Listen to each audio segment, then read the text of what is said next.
Today we're going to be making some beef short ribs. These are also known as Dino ribs or Bronto ribs.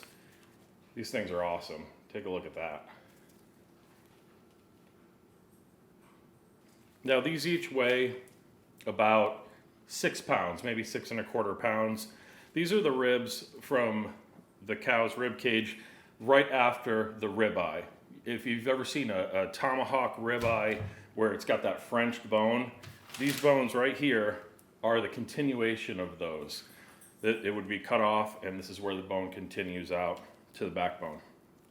Now these are different from some of the ones that you're going to see in your local grocery store if you see short ribs. Short ribs are the bone that butts up against where they're actually cutting off the ribeye. So this one is going to be closer to the chuck, and it's going to be a lot thicker. You can see we've got really great marbled fat in there, and these are 3 bone pieces. I've got 2 of them. We're going to be putting these out on a Kamado style grill today. The Grill is Kong, and we're going to slow cook them for about 7 to 8 hours, maybe 6 to 8 hours, depending on how long they take. This one's a little bit thinner than my other rack here. So first things first, we're going to trim them up. Because there's a whole lot of intramuscular marbled fat, there's not a whole lot of fat needed for a fat cap on top of the meat. Now this right here is all silver skin. This is a sinewy skin that is going to be tough to the texture, and it's not bite through. So we have no reason to keep that on there. I'm going to cut this right off.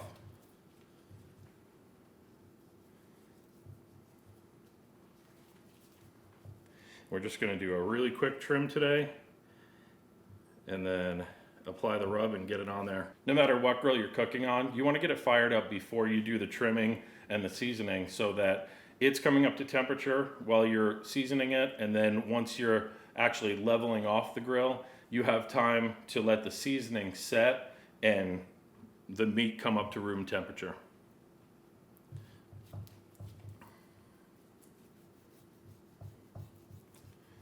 You can see this is pretty worthless. I'm not trying to take off a whole lot of meat here, but I am getting that silver skin off of there. Try and keep the knife nice and level.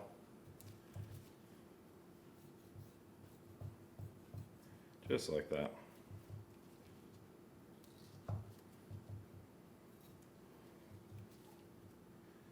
And you can see I just pulled these out of the refrigerator.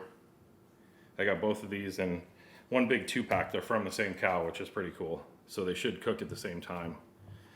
Other than thickness. Thickness will come into play. But as you can see, just getting the silver skin off of here. Working my way around the top of this meat.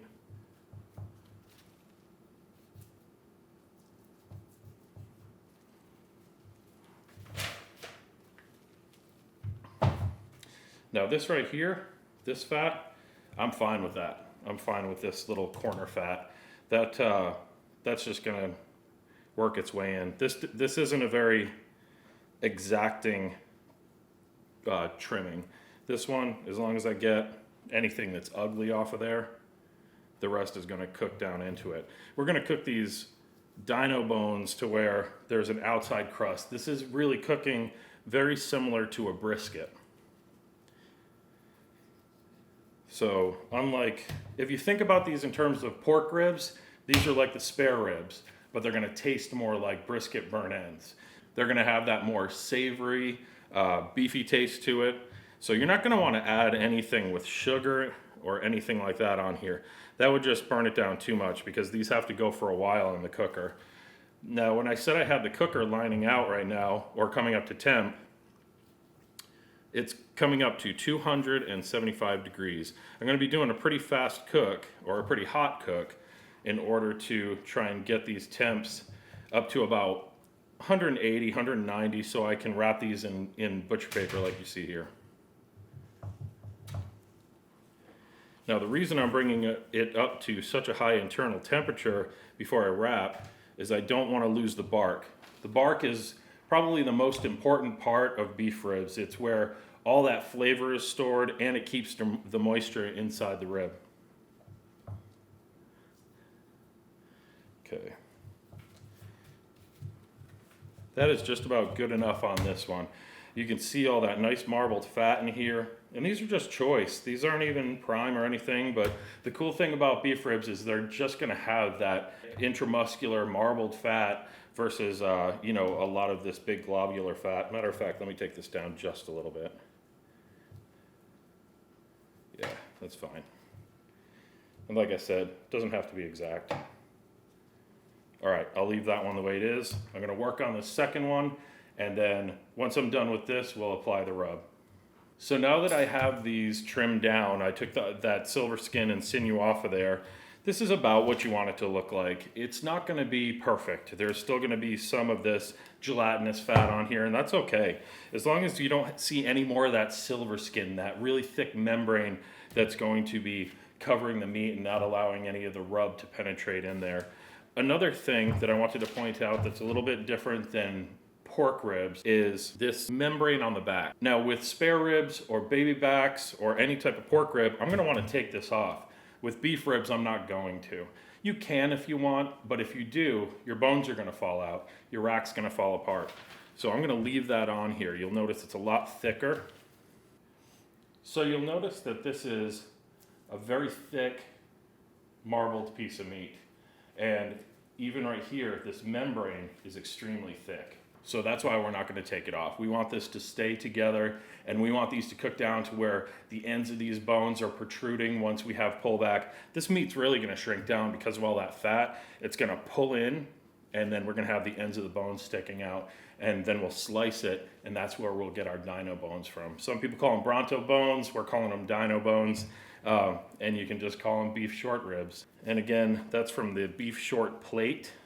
That's the big rack of ribs from the cow, from the cattle, where they cut off this section. It's usually between bones 6 and 10, I believe, and that's sort of right in the middle of the rack, but none of that's very important. This is what you want. Plate ribs, if you go to the butcher, ask for beef short ribs or beef plate ribs. Now, one of the other things to point out is a lot of time you're gonna see these in different forms. Now this is the full plate. Well, this is the full plate short rib. If you were to have the butcher cut it along this way into thin strips of this, those are Korean kalbi or flanken ribs.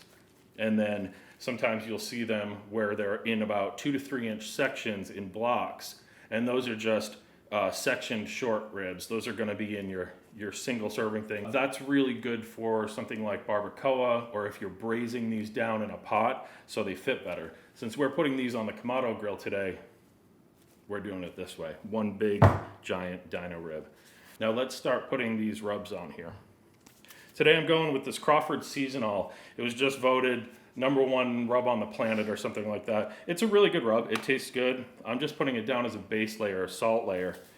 And I'm gonna put it, you can put it fairly heavy on here, but I'm just gonna sort of get a good medium layer. Now if you notice, I'm not gonna flip these all the way over and do the underside. That membrane will keep any of this seasoning from going in there. I might do it with my second rub just for a flavor profile for when your fingers are on it, so it's finger licking good. But right here, I'm just adding this salt, pepper, garlic, onion, seasonal to the outside. Or like that. Next layer that I'm gonna add, and you can see this is already starting to sweat down. It's already starting to permeate, it's already starting to pull some of that moisture out. So I'm gonna put my other rub on right now. This is the John Henry's pecan rub. This is a great rub. It's got that nice pecan flavor. We're smoking with pecan wood today, so I thought this would pair really well. This goes awesome on beef, just like this salt, pepper, garlic mixture. So I'm just gonna add a nice layer of this as well. This one I'm gonna go a little bit heavier. Not too much though.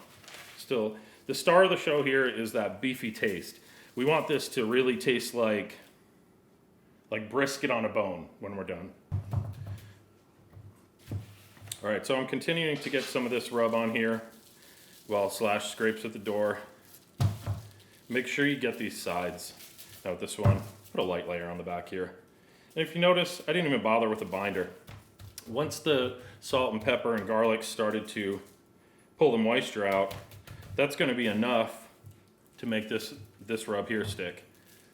So it's not really needed. It smells good. It smells really good. Yeah.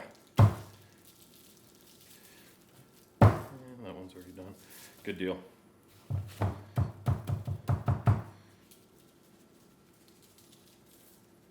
right, cool. And like I said, we're going to be cooking these about 7 or 8 hours. So this piece of meat can really take a lot of the seasoning that you put on there. So next I'm going to be doing this other rack over here. I'm going to be adding some of that salt, pepper, garlic on here. Not being too careful with it, I'm just throwing it on there. Now, the next rib I'm going to be putting on the second rack, just because I haven't tried it out yet and I really want to, is this Crawford's burnt beef rub. Crawford's burnt beef rub. And I think this will go really well with that seasonal. It's made by the same company, local company. And it smells awesome. I just tried a little taste of this. This one has some really nice big herbs in it. And this looks awesome for this cook.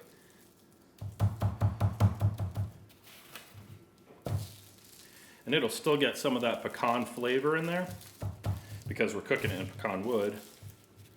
Let me take this little tag off. It smells super good, yeah.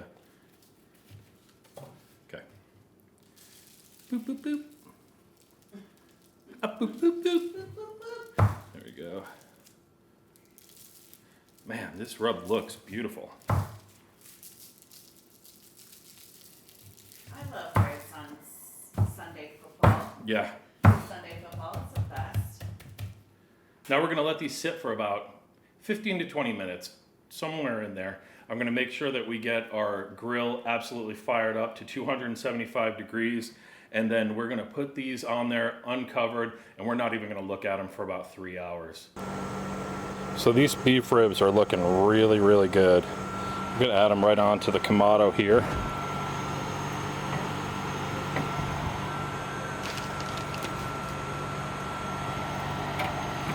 And just get enough room in between these so that the smoke can get around.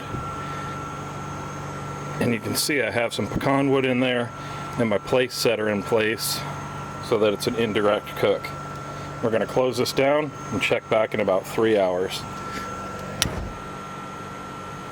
Alright, so we're currently working at 256 degrees. I just put the meat in so it dropped down a bit. You can see that's reflected here on the dial. So that's pretty accurate in this grill a Kong. We're going to get this up to 275 and we're going to mellow it out.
So now we're going to be taking a look at these beef ribs. It's been about 3.5 hours since I put them on the Kong here.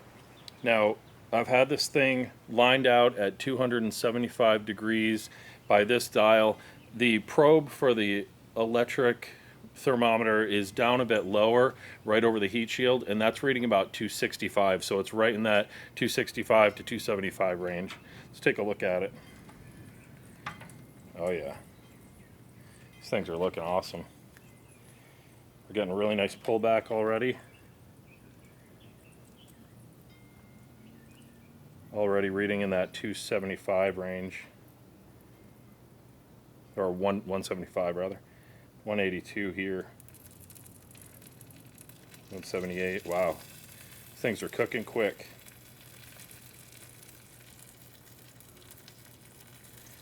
They look awesome. Getting pullback on both sides. These look great. I'm just going to let them roll. I'm not even going to spray them or anything. They're staying nice and moist from the juices that are coming out. I'm going to let this bark build up a little bit more. I want a nice black bark on here. So I'm just going to close it down, let it keep rolling. We'll come out and check it in about another hour or so. Okay, so we're at about 190 degrees on these ribs now. We're going to open them up, take a look at the bark. If they're not super dark, I'm going to go ahead and leave them unwrapped. But I do have this butcher paper over here in case they're getting a little bit hard or crusty on some of the edges. I'm just going to wrap them up. Now, we never did have to spritz anything. We never used any water or apple cider vinegar because the juices from the ribs were actually maintaining the hydration. So let's take a look. Perfect.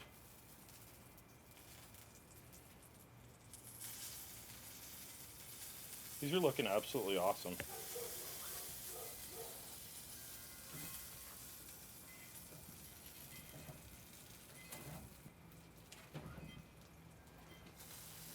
All right. So I'm going to take a quick probe of these now and see what the internal temperature is like. The outside bark is really well formed, but nothing's getting too hard. I don't know if I'm going to wrap these. I might just let these cook all the way through to about 203 to 205 degrees and keep testing the internal temps. Once it's at 200, I'm just going to be probing for doneness. What that means is you want the needle to slide in and out like it's going through warm butter. Almost no resistance at all. I'm not even going to bother with this butcher paper if we don't need it.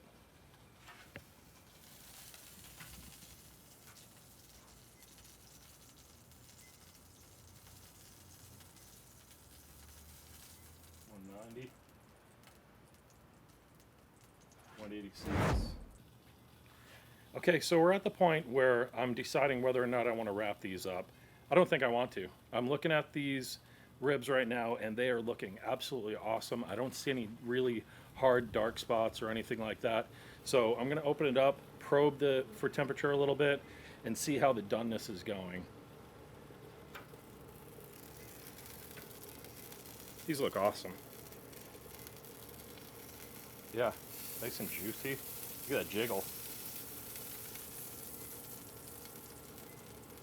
It's 196. Geez, these are almost done. 199.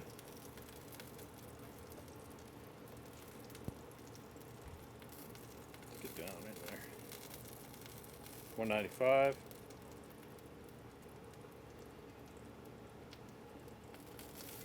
183.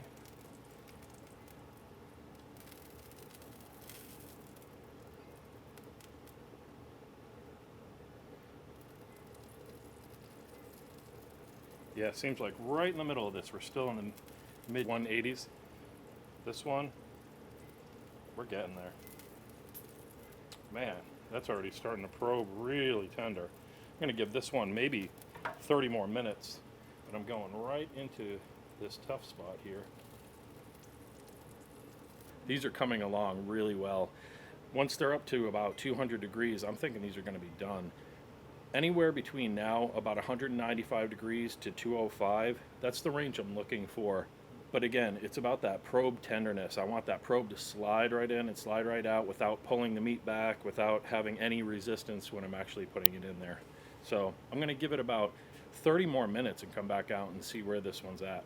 So we just went out and checked the smaller rack of ribs, the one with the Crawford's rub on it, and it is done. You can see it's got some good jiggle in it. See that? That's what you want to see. It was probing like butter, like warm butter. The probe went in, out, no pull from it, no resistance, absolutely awesome. You can see the bone pullback that we have, absolutely incredible. Awesome. So at this point, we didn't spray it, We didn't wrap it.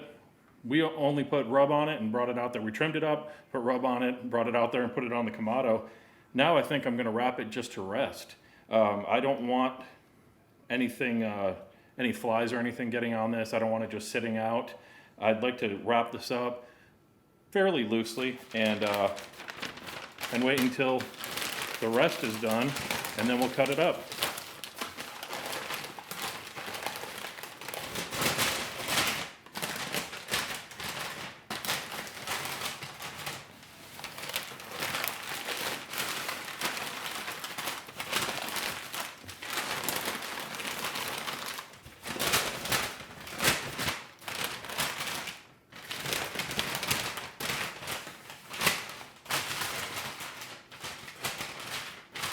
This wrapping paper is fighting me because it's the butcher paper that I brought outside to wrap it originally, so it got a little crinkled up.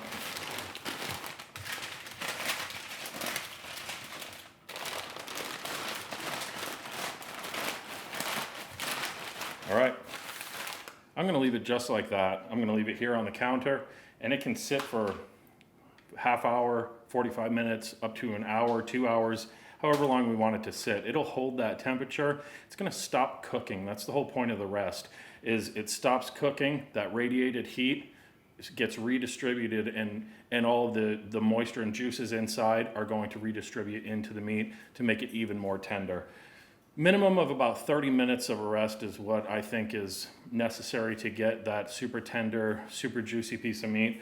If you don't wait at least 30 minutes, when you cut into this, the juices will run out and your meat will oxidize within a minute, and it'll get tough and kind of gritty tasting. So definitely make sure anytime you're doing any barbecue like this, you're letting it rest for at least 30 minutes. I'm shooting more for about an hour. I think the other rack still has about 30 minutes to go. So by the time we take that one off and give that 30 minutes rest, this one will be at an hour. So be back in 30 minutes when that one's done. Okay, so we got these ribs off of the grill. We've let them rest. This rack has been resting for about 45 minutes.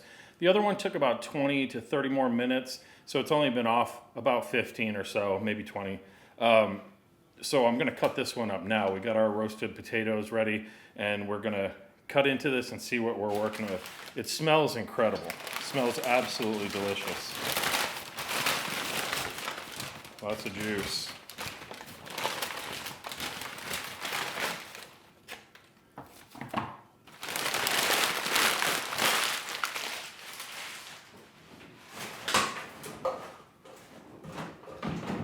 All right, so even though it's been resting for about 45 minutes, there's still steam coming off of this thing.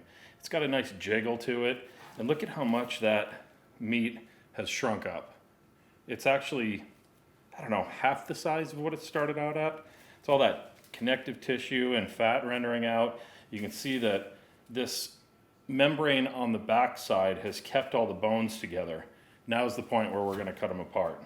I just have my 12-inch Victorinox. These are super cheap, but they're great for slicing brisket and big pieces of meat like this.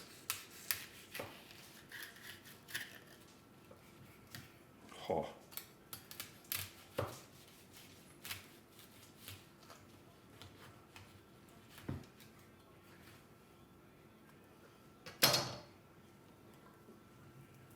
Look at that.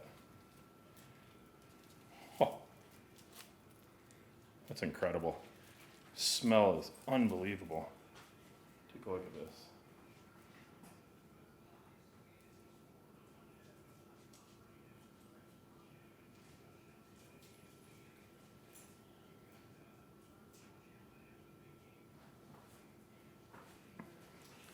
So these still have an incredible bark on them. They're juicy, they're tender, they look incredible. These are so awesome, and they were so easy to do. So I'm gonna cut into it and see what we're working with, what kind of flavor we got from this Crawford's rub. The smell is outstanding. So I'm just gonna take a little piece here off the bone. And I'm gonna serve them just like this, big old Dino Bones, that's what they call these. Like Bronto bones and Dino bones. All right, let's try this out.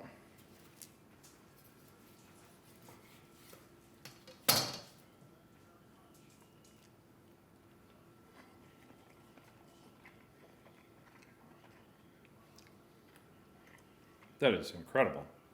This is so good. These are like brisket burn ends, but I'd almost say better. They're so beefy tasting.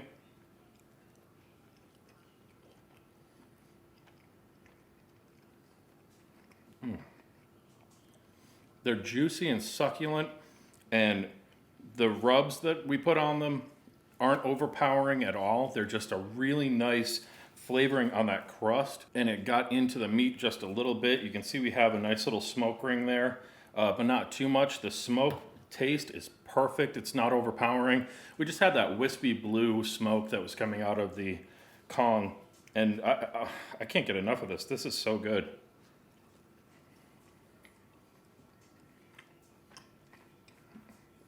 You want to try a piece? It's amazing. Here, come here and see what you think. This is incredible. Try that one. Perfect little cross section. It's perfect to eat. Oh my god. That's so good. I know, it's incredibly good. Wow. Can you bathe in that? I know. Oh, It's incredibly good. wow. This is not diet food. Man, I can't speak highly enough about these Dino Bones. I'm excited to try out the John Henry's pecan rub on that one. But honestly, this Crawford's seasonal and the Crawford's, what was it called? The burnt beef rub, incredible. I mean, that is exactly how I want my barbecue to taste. These are so awesome. We're gonna kill these right now. We're gonna go crush them with some potatoes and some broccoli. So definitely try this out. This is an awesome, easy barbecue to do. Basically all we did was we trimmed off the sinew that was on top. We left the back membrane on there. We put a little bit of that seasonal.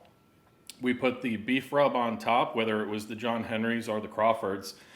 And then we put them into the Kamado at about 275. It fluctuated between 265 and about 280 for the first part of the cook up until it hit internal temps of around 170. And then that Kamado started to pick up heat a little bit. It got up around 295 or so to 300. And it didn't do anything wrong with these. These are incredible. I'm so excited to eat these for dinner tonight. So once we took them off of that Kamado, we put them into the butcher paper just to rest. I was just covering them up, and I didn't want to lose any of the goodness that was in there leaking out on the board or anything. So we let them rest. We let these rest about 45 minutes. They're still hot. They're still warm enough to eat, and they are incredible. Definitely try these. And if you do it exactly like this and you don't like this, give up making barbecue, because this is exactly what barbecue should taste like. All right, try it out.